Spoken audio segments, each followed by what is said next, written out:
اپنے ہی رہبر کو چوتھے نمبر پہ رکھا، مسلمانوں کے رہبر کو پہلے نمبر پہ لکھا۔ کوئی ایویڈنس ہے آپ کے پاس؟ کچھ تو اسٹڈی ہوگی، کچھ تو کمال ہوگا، کچھ تو ڈاکومنٹس ہوں گے، کچھ تو پروون فیکٹ ہوگا۔ اس نے کہا پروون فیکٹ کی ضرورت ہی نہیں ہے، میں ہر جگہ ثابت کر سکتا ہوں۔ لوگوں نے کہا وہ کیسے؟ کہا اس مجمع میں دیکھو مسلمان کتنے ہیں۔ اس نے مائک لیا، اعلان کیا، بھئی تم میں سے مسلمان کوئی ہے کیا؟ اس کی کتاب کی ادگھاٹن، اس کے کتاب کے لیے پورا پروگرام ہو رہا تھا۔ اس مجمع میں 10-12 مسلمان تھے، سب نے ہاتھ اٹھا کے کہا ہم مسلمان ہیں۔ اس نے مسلمانوں سے پوچھا کہ اگر محمد چاہیں تو تم ان پہ جان دو گے کہ نہیں دو گے؟ 12 کے 12 مسلمانوں نے کہا ہم مر جائیں گے، ہم جان دے دیں گے، ہم قربان ہو جائیں گے۔ ایک عیسائی نے بتایا کہ مسلمانوں، پوری توجہ چاہ رہا ہوں میرے عزیزوں، بہت بڑا جملہ جو بولنے جا رہا ہوں۔ ایک عیسائی نے بتایا کہ مسلمانوں میں محمد کی جان بستی ہے۔ اللہ اکبر، اللہ اکبر۔ اگر سمجھ پاؤ تو سمجھ لینا، اگر محمد چاہیں تو وہ جان دے دیں گے، اگر محمد چاہیں تو وہ جان دے دیں گے، اگر محمد چاہیں تو وہ جان دے دیں گے۔ ان کی جان محمد میں بستی ہے۔ جب شیعت کی عینک چڑھاؤ گے تو دکھائی دے گا کہ محمد کی جان حسین میں بستی ہے۔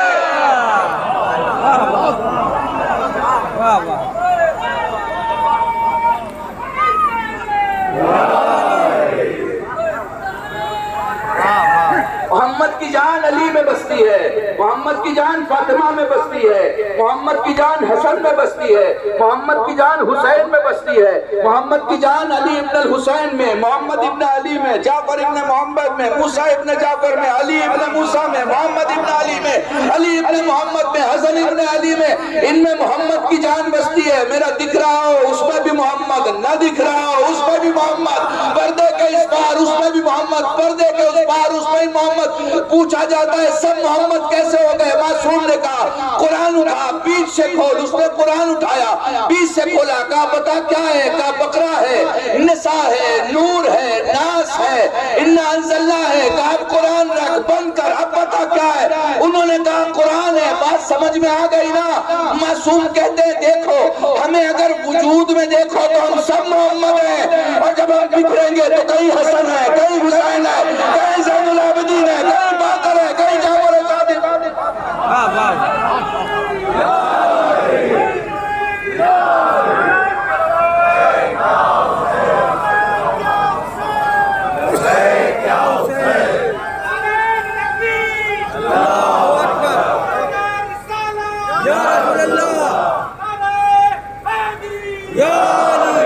ایسے نہیں، بہت عزتوں کے ساتھ نعرہ تکبیر، نعرہ رسالت، نعرہ حیدری، حسینیت، یزیدیت۔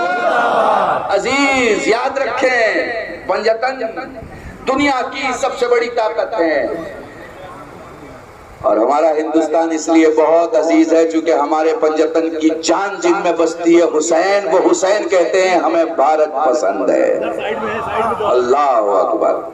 اور عجیب سی بات بتاؤں، حسین اس کائنات کو بولتے ہیں، ایک بار جس کا پاسپورٹ لے لو تو دنیا کے کسی ملک میں ویزے کی ضرورت نہیں رہتی ہے۔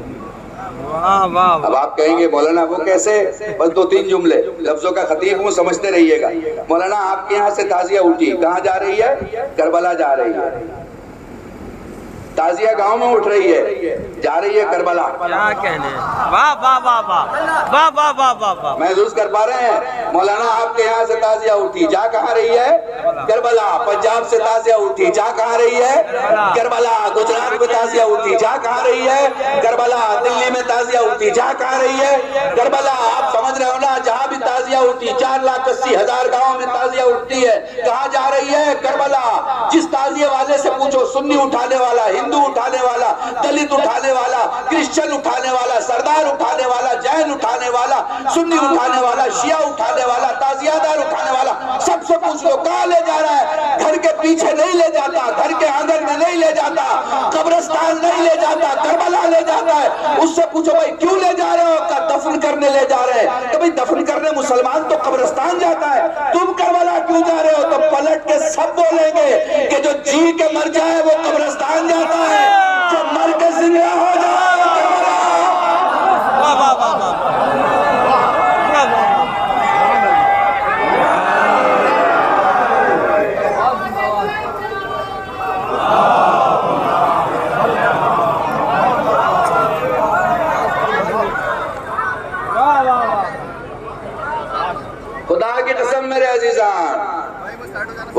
کربلا جاتا ہے، اور وہ کربلا جو جا رہا ہے وہ کس لیے جا رہا ہے؟ اس لیے کہ کوئی انسانیت کی حفاظت کے لیے، کوئی انسانیت کی حفاظت کے لیے کربلا گیا تھا، تو اب ساری دنیا کربلا جا رہی ہے۔ یہ لبیک یا حسین کے پہلے حسین کی بہت بڑی تپسیا ہے، بہت بڑی تپسیا۔ اور عجیب سی بات آپ کو بتاؤں کہ جب آپ کربلا جائیں گے 80 کلومیٹر کے علاقے، 80 کلومیٹر کے علاقے میں جو سب سے بڑی چیز آپ کو دیکھنے کو ملے گی وہ یہ کہ ادھر آپ کی پیاس لگی، ادھر کسی نے پانی دیا۔ میں گزارش کروں گا آنند بھائی سے کہ وہ تشریف لائیں اور ہمارے دہلی اسٹیٹ میں میرے خیال سے کیبنٹ منسٹر کے عہدے پر ہیں، اور مجلس حسین میں ان سب کا جمع ہونا ایسا ہی ہے جیسے حسین کا آسمان ہے اور ستارے سب خود بخود آ جاتے ہیں۔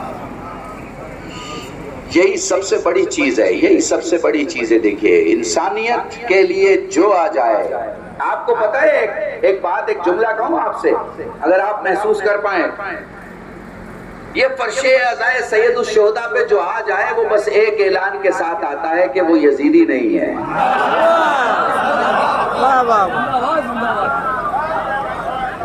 یہاں وہی آتا ہے جو مظلوموں کو دوست رکھتا ہے اور ظالم کے خلاف ہوتا ہے۔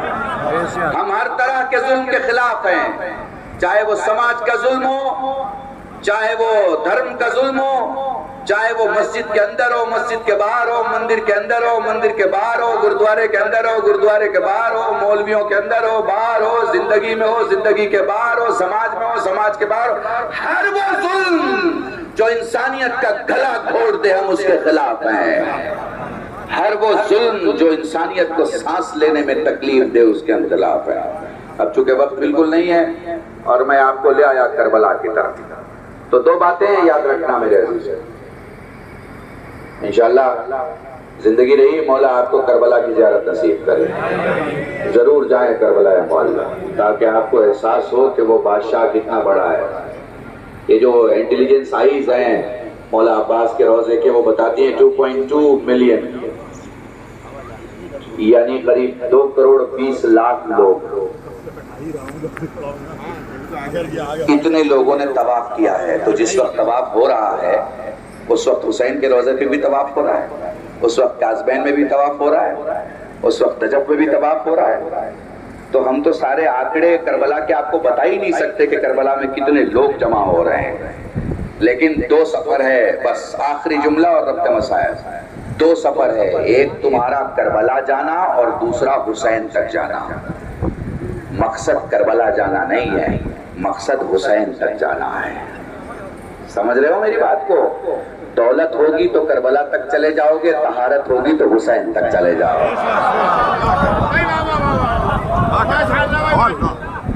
اور جملہ مکمل کر رہا ہوں، حسین وہ بادشاہ ہے جو آنے والے کی، محسن بھائی حسین وہ بادشاہ ہے جو آنے والے کی حالت بدل دیتا ہے۔ حسین وہ، دیکھو بادشاہوں کے ہاں جانے کا جو معاملہ ہے وہ یہی ہے نا کہ غریب جاتا ہے تو امیر بن کے آتا ہے، ہوتا ہے نا۔ بادشاہ کا مطلب کیا ہے؟ حسین وہ بادشاہ ہے کہ جو آنے والے کی، علی آنے والے کی حالت بدل دیتا ہے۔ مٹی آئے تو خاک شفا بن جائے، جانور آئے تو زنجنا بن جائے، پتھر آئے تو در بن جائے، گنہگار آئے تو حور بن جائے۔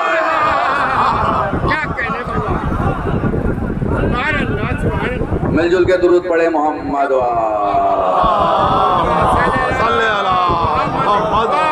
بس میرے عزیزان جلوس کا وقت، بس میرے عزیزان جلوس کا وقت ہو چلا ہے۔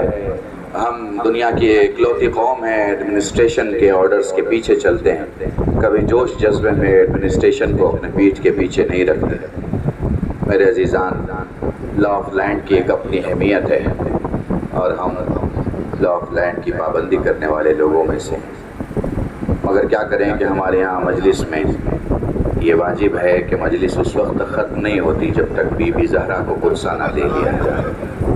اور ہم کیسے بتائیں آپ کو کہ اس بی بی کو پرسہ دینا جو زمین سے جب بھی اٹھتی ہے دونوں ہاتھ زمین پہ نہیں رکھ پاتی، ایک ہاتھ زمین پہ رہتا ہے، دوسرا ہاتھ پسلیوں پہ رہتا ہے۔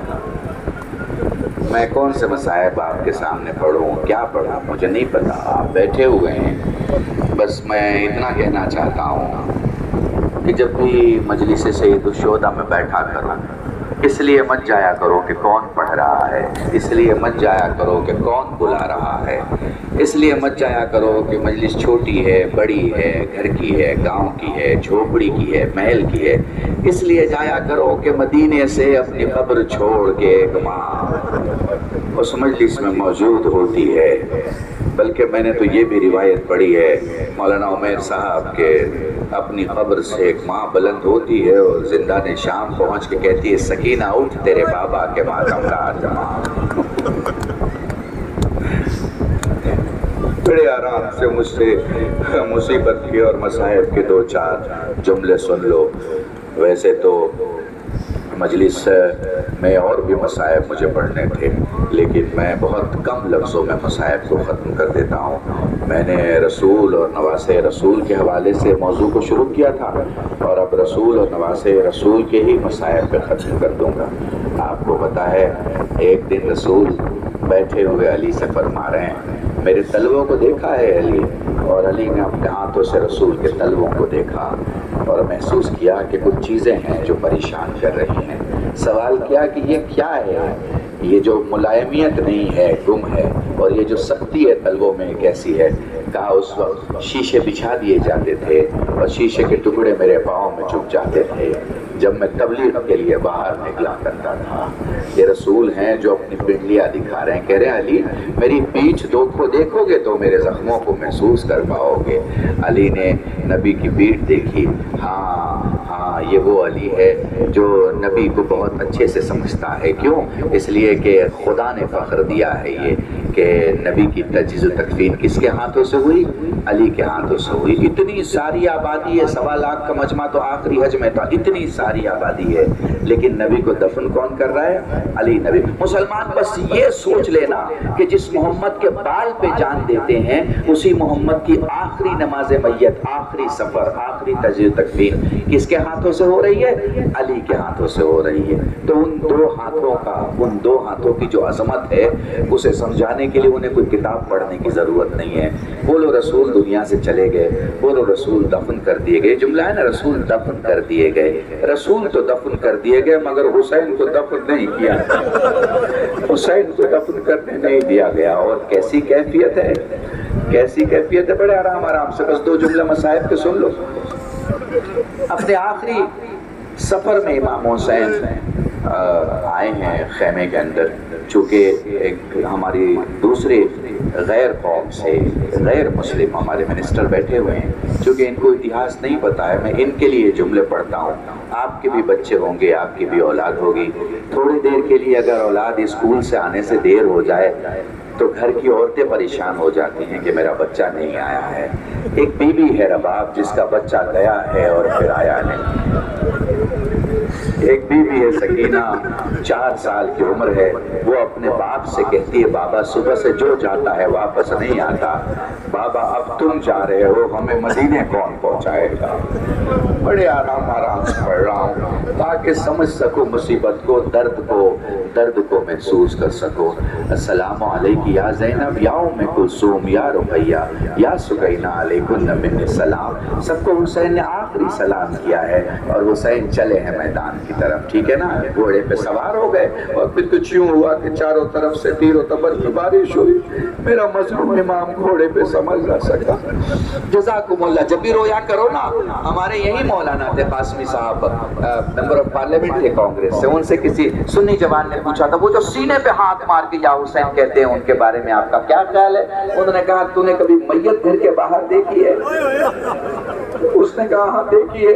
کہا تو نے میت گھر کے اندر بھی دیکھی ہوگی؟ اس نے کہا جی گھر کے اندر بھی میت دیکھی ہے۔ انہوں نے کہا تجھے پتا ہے آواز کہاں زیادہ ہوتی ہے؟ اس نے کہا گھر کے اندر۔ پوچھا کیوں؟ کہا کوئی کہتا ہائے رے میرا بیٹا۔ تو کہا جب بھی کسی کو سینے پہ ہاتھ مار کے حسین کے نام پہ گریا کرتا دیکھو تو سمجھ لو یہ حسین کا سب سے نزدیکی ہے۔ جزاکم اللہ، خدا تمہیں کوئی غم نہ دے، سوائے غم سید الشہداء کے 3 سے 4 منٹ مصائب کے میرے ساتھ گزار لو. اگر آنسو نکلے تو روکنا مت, اگر آنسو نہ آئے تو میں رونے کو نہیں کہوں گا. سید سجاد فرماتے ہیں, سائل کہتا ہے مولا کیسے روئیں؟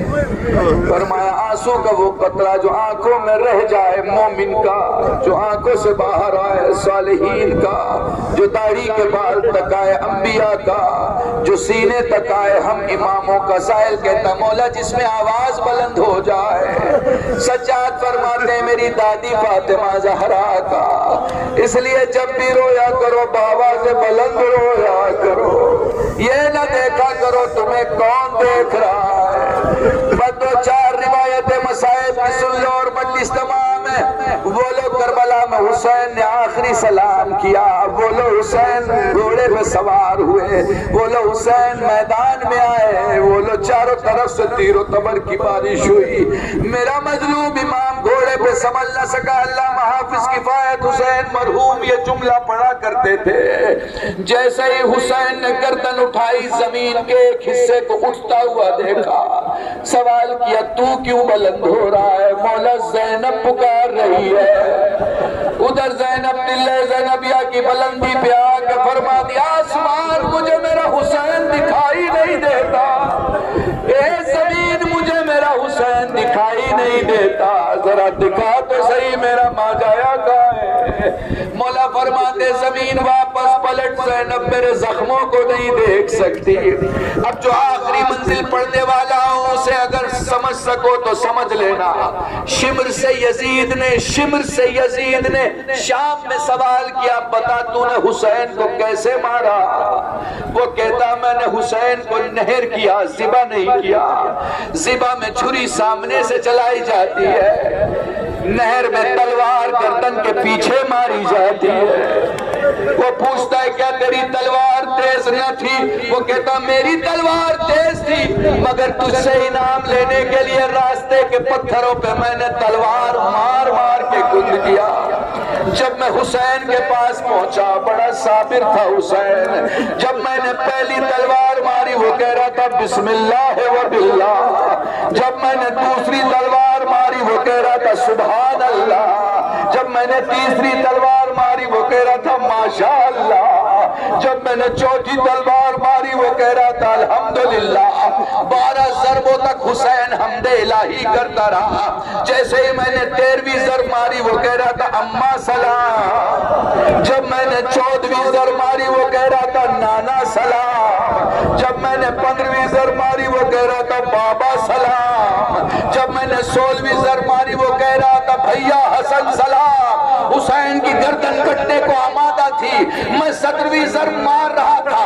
میں نے دیکھا حسین نے پوری طاقت سے گردن اٹھانا چاہی مگر حسین سے گردن نہ اٹھی. جب حسین سے گردن نہ اٹھی تو میں نے دیکھا حسین نے اپنی نگاہیں فرات کی طرف موڑی, لب ہلے, زبان میں تھا بھیا ضرب چلی, حسین کی گردن تن سے جدا ہوئی. ہائے کربلا فرات کا پانی تیز اچھلا. ہائے اہل بیت کربلا میں اسیر ہو گئے.